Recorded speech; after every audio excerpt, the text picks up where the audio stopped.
बारे में आपने प्रशासन व सरकार से बात की कि हम जो ये कर रहे हैं जो प्रदूषण रुकेगा नहीं और टेक्सटाइल जो बंद है वो चालू हो जाएगी?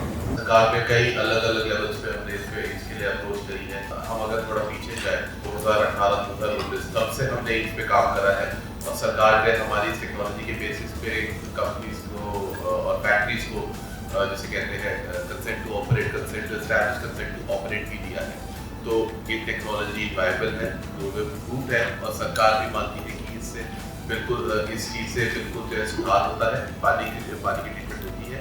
और इस टेक्नोलॉजी को गवर्नमेंट ने ही अपने आप जो है उसे प्रूव किया है कि जो है जब उसे कंसेंट टू ऑपरेट मिला और इतने सारे जो पीछे नाम देख रहे हैं जब फैक्ट्रीज में लगा उनको जब कंसेंट टू ऑपरेट मिला तो यही दर्शाता है कि सरकार भी इसके लिए वो है, सरकार भी इसको 100%। तो जो सबसे बड़ा इसका फायदा है कि इसमें ऑलमोस्ट 99% वाटर पूरा रिकवर हो जाता है। बेस्ट पार्ट है पानी इस लेवल का होता है, इस लायक होता है कि वापस काम में लिया जा सकता है। तो इससे क्या है, एक सर्कुलैरिटी बनती है। जो जितनी इंडस्ट्री ग्राउंड वाटर पे या नदी के पानी पे डिपेंडेंट थी वो उसकी डिपेंडेंसी खत्म हो जाती है। वो यूनिट अपने आप में सेल्फ सफिशिएंट है और अपना ही पानी ट्रीट करके वापस यूज़ कर सकती है कंसिस्टेंटली। तो जो सबसे बड़ी बात है इसमें, हम अभी तो हम पूरे से पानी रिकवरी की बात कर रहे हैं। आगे इसमें जो नेक्स्ट स्टेप है जिसमें हम अभी भी काम कर रहे हैं कि और केमिकल्स इससे निकाले जाए और वैल्यू निकाली जाए। अभी भी हमारी टेक्नोलॉजी बहुत वायबल है, बहुत कारगर है। सिंगल स्टेप है, मैन पावर रिक्वायरमेंट बहुत मिनिमल हो जाती है। इंडस्ट्री वालों के लिए सबसे बड़ा आसान काम ये हो जाता है कि उनको ये नहीं सोचना पड़ता कि रात दिन की मेरे को पानी का क्या करना है। जो हमारी टेक्नोलॉजी है उसमें मेन रॉ मटेरियल पावर ही है, कोई केमिकल नहीं यूज होता और 100% पानी की रिकवरी है। उसी तरीके से ये जो सॉल्ट्स हैं, जो कार्बन है, जो वेस्ट मटेरियल जिसको हम खरीद के लाते हैं और पानी के साथ डिस्चार्ज करते हैं, वो एक्चुअली में इंडस्ट्री के ऊपर एक फाइनेंशियल बर्डन है। तो जो इंडस्ट्रियलाइजेशन के ये नेगेटिव इफेक्ट हैं, जो कि आसानी के साथ अगर इंडस्ट्री अपनी रिस्पॉन्सिबिलिटी के साथ आगे बढ़े तो ये दोनों चीज़ों में जो है अपनी इकोनॉमी को भी लेके आएगी इंडस्ट्री के भी, और एनवायरनमेंट भी जो है 2-4 सालों में जो है ना बिल्कुल साफ हो जाएगा। जो इफेक्ट पिछले 5-7 सालों का आया है वो काफ़ी हद तक कंट्रोल में आ जाएगा।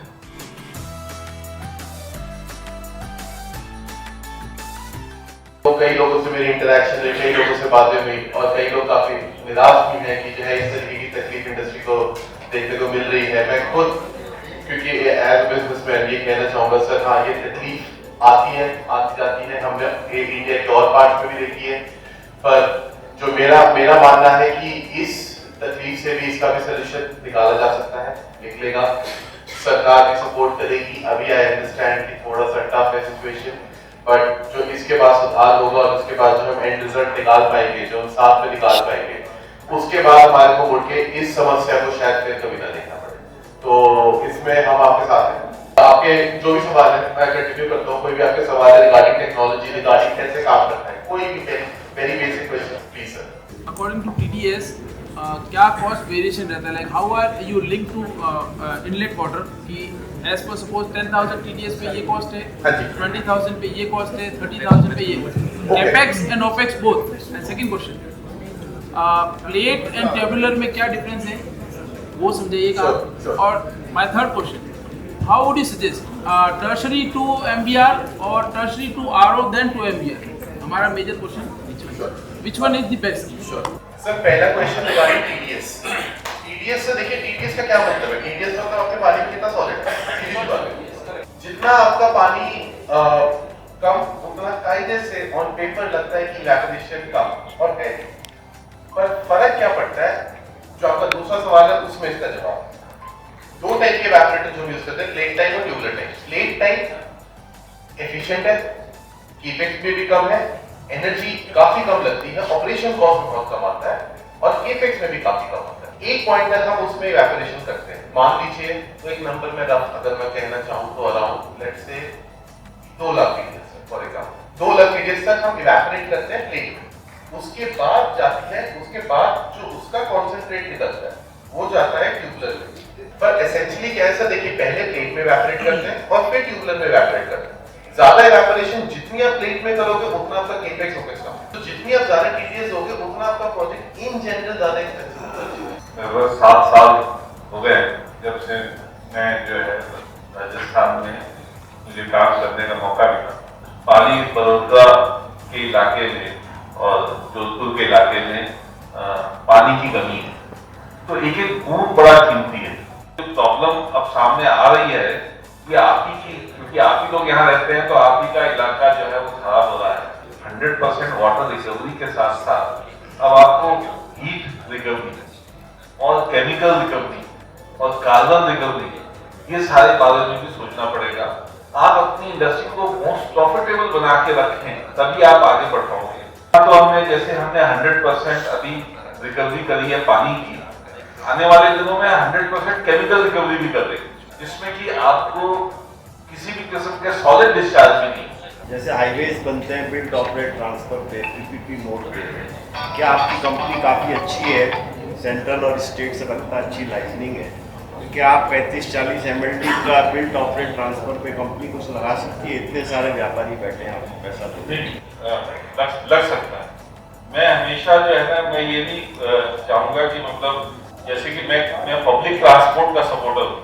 मैं कहता हूँ मुझे अपनी पर्सनल कार नहीं होनी चाहिए, मेट्रो होनी चाहिए, टैक्सी होनी चाहिए और एरोप्लेन होने चाहिए, मगर पर्सनल कार्स नहीं होनी चाहिए।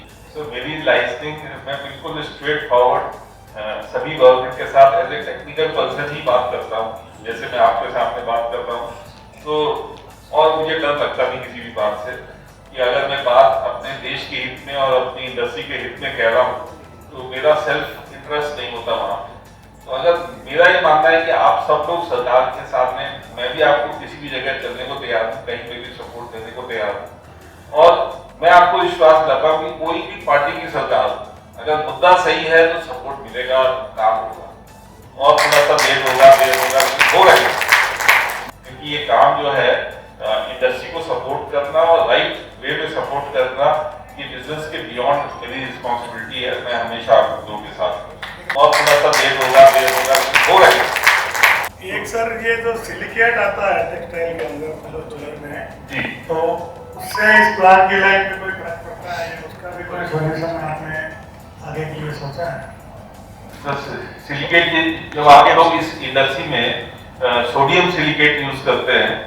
सोडियम सिलिकेट एक मेम्ब्रेन्स के लिए बड़ी मुसीबत वाली चीज है, क्योंकि सिलिका को कैरी फॉरवर्ड करता है। तो sodium silicate is like a soluble, glass जैसी चीज है, पास हो जाता है और मेटल मेम्ब्रेन्स में जाके फंस जाता है। इसी तरीके से पोटेशियम सिलिकेट है, वो भी सॉल्युबल है पानी में, लेकिन इवेपोरेटर टेक्नोलॉजी उससे इम्यून है, उसको कोई प्रॉब्लम नहीं और इसको प्रेसिपिटेट भी किया जा सकता है। जबकि जो एडजस्टिंग आपके प्लांट लगे हुए हैं उनका हमने सर्वे भी किया और देख के भी आए हैं, उनका भी ये कहना था कि सिलिकेट के लिए आप लायबल नहीं, तो आप सिलिकेट पर ओनली सिलिकेट काम है तो उसके लिए आप ज़्यादा सक्सेसफुल नहीं। अगर आप डिस्चार्ज प्रोसेस या स्टीम प्रोसेस में है तो इसमें ज़्यादा लायबल है, वरना आपको 7 डे में आपको इसको सफेद क्लीनिंग करनी पड़ेगी, तो 7 डे क्लीनिंग करना कैसे पॉसिबल होगा? देखिए ये तो है जो आप सोडियम सिलिकेट वाले जो प्लांट हैं उनमें स्केलिंग के इश्यूज तो बढ़ ही जाते हैं। वो तो एवेपोरेटर के लिए भी प्रॉब्लम है, वो प्रॉब्लम कुछ हद तक इनके लिए तो है ही है। तो थोड़े से केमिकल क्लीनिंग के इश्यूज में ज़्यादा बड़ी प्रॉब्लम्स नहीं है, लेकिन थोड़े आपको क्लीनिंग के प्रॉपर अरेंजमेंट करने पड़ेंगे। हम अभी हमने एक केमिकल क्लीनिंग का एक पूरा एक नया रेसिपी तैयार करी है, जो कि इंडस्ट्री में अब कम से कम 5-6 प्लांटों में लग गई है। उसमें बहुत अच्छी सफाई हो जाती है, क्योंकि इसमें क्लीनिंग ही सब कुछ है और एल्कलाइन क्लीनिंग होती है, एसिडिक क्लीनिंग भी नहीं होती। एल्कलाइन क्लीनिंग में बहुत ही अच्छे तरीके से इवेपोरेटर साफ हो जाता है। और फिर देखिए कम से कम मेम्ब्रेन्स वर्सेस इवेपोरेटर में ये है कि अगर आप फंस गए तो आपके पास बाहर निकलने का रास्ता है, आपने बस इवेपोरेटर की क्लीनिंग करनी है, इवेपोरेटर फिर से नया हो जाता है। मेम्ब्रेन्स में फिर वो वापस रिस्टोर करना वो किसी भी तरीके से पॉसिबल नहीं है। आपके सिमिलर दूसरी कंपनी हैं जो प्लांट बना रहे हैं, उनसे भी हमने बात किया, तो सिलिकेट के लिए हम आपको सजेस्ट नहीं करते, क्योंकि हम लोग जिस इंडस्ट्री में काम करते हैं ना, शुगर इंडस्ट्री, वहाँ तो स्केल बहुत ही जबरदस्त होता है।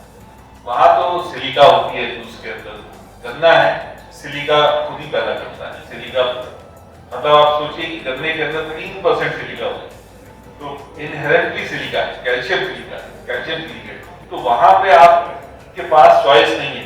यहाँ तो आपकी टेक्सटाइल इंडस्ट्री में कैल्शियम बहुत कम इस्तेमाल होता है, वहां तो कैल्शियम और सिलिका यही भरा।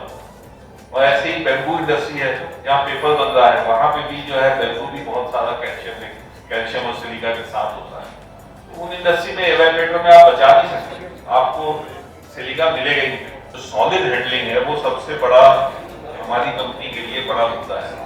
तो हम अभी बहुत सीरियसली सॉलिड हैंडलिंग के ऊपर सॉल्यूशन निकालेंगे। मुझे लगता है कि 2-2.5 साल के अंदर ही अंदर सारा सॉलिड जो टेक्सटाइल इंडस्ट्री है, जितना भी वेस्ट है वो फिर अर्निंग देके जाएगा, वो लाइबिलिटी